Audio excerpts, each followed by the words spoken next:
Jain irrigation નોઘણોદર દ્વારા નોઘણોદર ગામે ખેડૂતલક્ષી માહિતી માટે સુંદર આયોજનમાં મોટી સંખ્યામાં ખેડૂતોએ લાભ પ્રાપ્ત કરેલ. પાલિતાણા તાલુકાના નોઘણોદર ગામે જૈન ઇરિગેશન મહિપતભાઈ અને ગોરધનભાઈ દ્વારા ઓછા ખર્ચે વધારે આવક સાથે વિવિધ ફાયદાની જાણકારી પરેશભાઈ વઘાસિયાએ આપેલ. વધુ કાર્યક્રમમાં પધારેલા ખેડૂત મિત્રો દ્વારા ડ્રીપથી થતા ફાયદા વિશે જાણકારી આપેલ. અંતમાં પધારેલા તમામ ખેડૂત મિત્રોનો આભાર મહિપતભાઈ રાઠોડ દ્વારા વ્યક્ત કરવામાં આવ્યો.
તો જે સિંચાઈના સાધનો છે એ તમામ સાધનો એક તળે કોઈ બનાવતી કંપની હોય તો એ જૈન ઇરિગેશન છે. અને તમે બધા ખેડૂત મિત્રો આમાંથી મોટા ભાગના આપણે જૈનની ડ્રીપ વાપરે છે, એટલે એના વિશે અમારા એરિયા મેનેજર અમરેલી ભાવનગરના પરેશભાઈ વઘાસિયા કે જેનું બહુ સારું કામ છે. જલગાંવ તમે બસ લઈને આપણે ખેડૂતની ગયા હતા તે સાથે હતા, તમને ખ્યાલ હશે. અને ગારિયાધાર માર્કેટિંગ યાર્ડના ચેરમેન રમેશભાઈ ગોયાણી પણ આપણી વચ્ચે ઉપસ્થિત છે.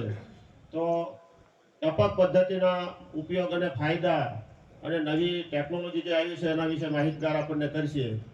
તો હજી પાણીની કિંમત છે એ આપણને પૂરેપૂરી સમજાતી નથી. અને જોગાનું જોગ આજે 22મી માર્ચ એટલે વિશ્વ જળ દિવસ કે પાણી બચાવવા માટેનો સંકલ્પ છે.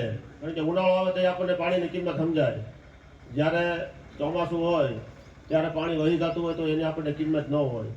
તો વધારે હું વાત નહીં કરતા પરેશભાઈ વઘાસિયાને વિનંતી કરું કે આપણને જૈન ઇરિગેશન અને સિંચાઈના સાધનો વિશે માહિતી આપશે. હવે આજે આપણે જૈન ઇરિગેશન અને પાર્થ ડ્રીપ ઇરિગેશન સંયુક્ત ઉપક્રમે એક ખેડૂત સભાનું આયોજન થયું છે. એમાં મહિપતભાઈ અને ગોરધનભાઈ દ્વારા જે આપને આમંત્રણ મળ્યું છે અને એ આમંત્રણને આપ માન આપી અને પધાર્યા છો. આપ સૌ ખેડૂત મિત્રોનું જૈન ઇરિગેશન અને પાર્થ ડ્રીપ ઇરિગેશન વતી હાર્દિક સ્વાગત છે. હવે આપણે જાજુ કંઈ માહિતી આપવી નથી, કારણ કે અમને જેટલો અનુભવ નથી એના કરતાં વધારે તમને ખેતીમાં અનુભવ છે. પણ અમે થોડું ઘણું ટેકનોલોજી વિશે તમને જાણ કરીએ તો કંઈ આપણામાં ખૂટતું હોય તો એની સરભરા થાય. આપણે સારું લઈએ કે ભાઈ આપણને જે જરૂર પડે અથવા તો જે કાંઈથી કહેવાય એમાંથી સમજાય અથવા તો જે આપણને યોગ્ય લાગે એવું રાખીએ, બાકીનું અહીં બહાર ખેરતા જાવ એ પાછું ભેગું કરી લે આ લોકો. એટલે મુખ્ય આપણે અહીંયા વાત કરવી છે ડ્રીપ ઇરિગેશન અથવા તો સૂક્ષ્મ સિંચાઈ પદ્ધતિ. એમાં ડ્રીપ ઇરિગેશન આવી જાય, મિની ફુવારા આવી જાય, અને આપણે જે મોટા ફુવારા વાપરીએ છીએ અથવા તો ઘણા બધા ટાઈપના જે ડ્રીપ ઇરિગેશન અથવા તો સ્પ્રિંકલર ઇરિગેશન સિસ્ટમ છે. જૈન ઇરિગેશન એક ખૂબ જ વિશાળ કંપની છે અને ખૂબ જ વિશાળ પ્રોડક્ટ્સ બનાવે છે. આમાંથી ઘણા બધા ખેડૂત મિત્રો જલગાંવ મુકામે જે કંપનીનું હેડક્વાર્ટર છે ત્યાં મુલાકાતે પણ આવ્યા છે અથવા તો નથી આવ્યા. તો આવતા વર્ષોની અંદર પાર્થ ડ્રીપ ઇરિગેશન દ્વારા દર વર્ષે આયોજન થતું હોય છે. 40 ખેડૂતોને દર વર્ષે ત્યાં લઈ જાય છે અને નવી ટેકનોલોજી, નવી ખેતી પદ્ધતિ અથવા તો ખેતીની અંદર શું નવું કરી શકાય તેનાથી આપણે ખેત ઉત્પાદન વધે એના માટેની બધી લાઈવ ડેમોન્સ્ટ્રેશન, જૈનની પ્રોડક્ટ કેવી રીતે બને છે, કયા મટીરિયલમાંથી બને છે અને કયા કયા વિસ્તારની અંદર એ વેચાણ કરે છે એની પણ માહિતી ત્યાં આપણને મળે છે. અને સારું એવું કેમ્પસ છે ત્યાં જે ખેતીને લગતું અથવા તો ખેતીની માહિતીને લગતું આપણને સારામાં સારું ત્યાં નોલેજ મળી રહે છે.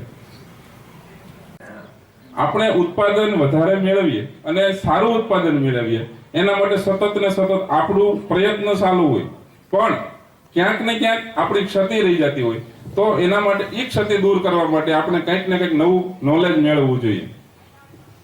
એ બાબતમાં આપણે ચર્ચા કરીએ તો દર વર્ષે ખેડૂતોને જ્યાં લઈ જઈએ છીએ આપણે જૈન ઇરિગેશનની અંદર, તો જૈન ઇરિગેશન એ એક એવી કંપની છે જે ખેડૂતો માટેની છે અને ખેડૂતો સાથેની છે. એ કેવી રીતે કે જ્યારે શરૂઆત થઈ ત્યારથી એક બાજુ એને ખેતીને લગતી વસ્તુ બનાવવાની ચાલુ કરી અને એ જ વસ્તુને સારી રીતે કેવી રીતે વાપરી શકાય, વધુમાં વધુ એનો ઉપયોગ કાર્યક્ષમ ઉપયોગ કેવી રીતે કરી શકાય એની એક ટ્રેનિંગ ચાલુ કરી.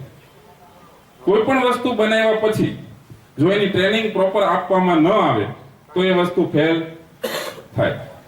અહીંયા આપણે ખેતીની માહિતી માટે અથવા તો ખેતીની કઈ નવી ટેકનિક શીખવા માટે અહીંયા આવ્યા છે, તો નવી ટેકનિકની માહિતી મેળવવા માટે આપણે અહીંયા આવ્યા છીએ. તો એ માહિતી આપણને મળે અથવા તો અંદરો અંદર ખેડૂતોની અંદર ચર્ચા થાય, એ ચર્ચાથી આપણને સારામાં સારી માહિતી મળે અને એનું ઇમ્પ્લિમેન્ટેશન આપણે ખેતીની અંદર કરીએ તો સારું ઉત્પાદન મળશે.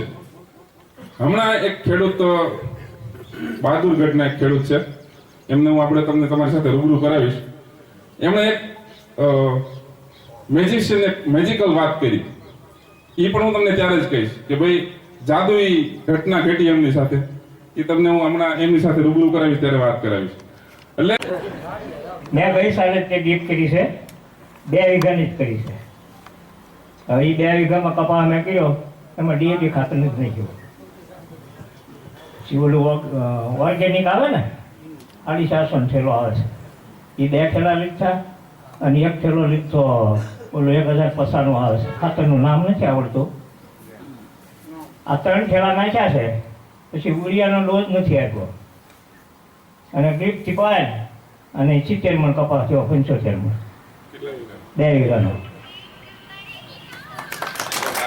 ફરી જોવો તો આવું છે અત્યારે. પેલા આંખની જાળી જેવું આવતું, બરાબર, એને સ્ક્રીન ફિલ્ટર કહેવાય. આ ડિશ ફિલ્ટર આ 130 માઇક્રોન નું આવે. આમાં આપણે સ્ક્રીન ટાંગો હોય ને એ આમાંથી જાય નહીં. ઘણી વખત તમે એમ કહો ભાઈ હાંધો ક્યાંય જાય છે, ખાતર ચડતું નથી, પણ આ બંધવાઈ ગયું હોય ને તો ખાતર ન ચડે. એટલે આનું મહત્વ બહુ છે. પણ ઘણા શું કરે ભાઈ સાઈડમાં કાઢીને મૂકી દે કે ભાઈ એ પ્રેશર થાય છે, પણ આ નથી રાખવું. એટલે આને છે ને હૃદય કીધું છે, આપણું હૃદય ઉભું રહે તો આપણે પૂરા થઈ જઈએ.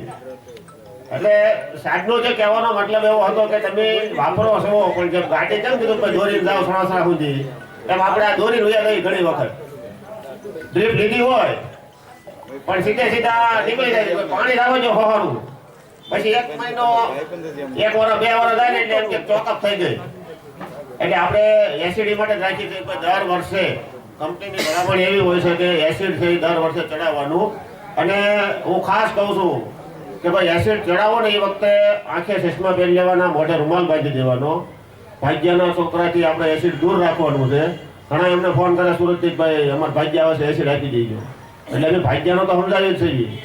અમારે આમાદા જેવા જાગૃત ખેડૂત હોય ને તો એમ કે તમે મોજા આપજો 2 જોડ. હવે એ તમે સાચું નહીં, 5 જોડ તો મોજા લઈ જાય, 300 રૂપિયા મોજા થાય, 60 રૂપિયા જોડ આવે, પણ એ કે ભાગ્યને કઈ ખાવું ન પડે. એમ આપણામાં જે જાગૃતિ છે એ જ આપણને કામ આવવાની છે. અને અમારું ગોળતર તમે 5 ખેડૂત નવા ગામના મળો, બીજા ગામના ખેડૂતોને મળશો તો એની પાસે એક નવી ટેકનિક હશે, નવી ટેકનોલોજી છે અથવા તો નવી વસ્તુ હશે, તો એની વિશે તમે અહીંયા આવ્યા એટલે તમે શું વાત કરશો? ખેતી પદ્ધતિ અથવા તો ડ્રીપ ઇરિગેશન.